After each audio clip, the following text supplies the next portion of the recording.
Welcome to Penrose Learning, where we make understanding easy. In this video, I will explain how to adjust headlights on a Ford Explorer.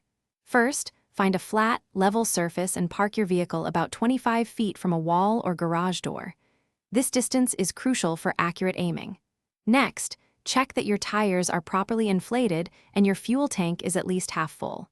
Also, make sure your headlights are clean and working correctly. These initial steps ensure a precise adjustment. Now, let's prepare your aiming target.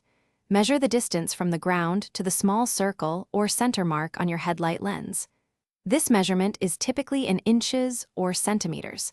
Carefully transfer this exact height to the wall, marking it with a piece of masking tape.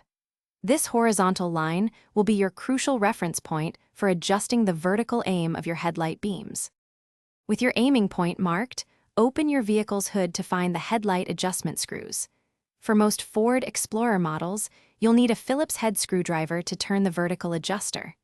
Turning the screw clockwise will typically raise the headlight beam, while turning it counterclockwise will lower it.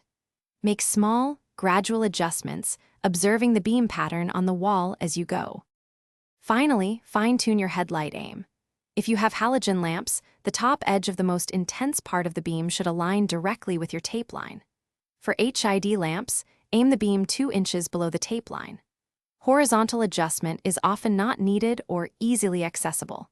Once adjusted, close your hood and take your vehicle for a test drive on a dark, level road to confirm proper visibility and ensure you are not blinding oncoming drivers.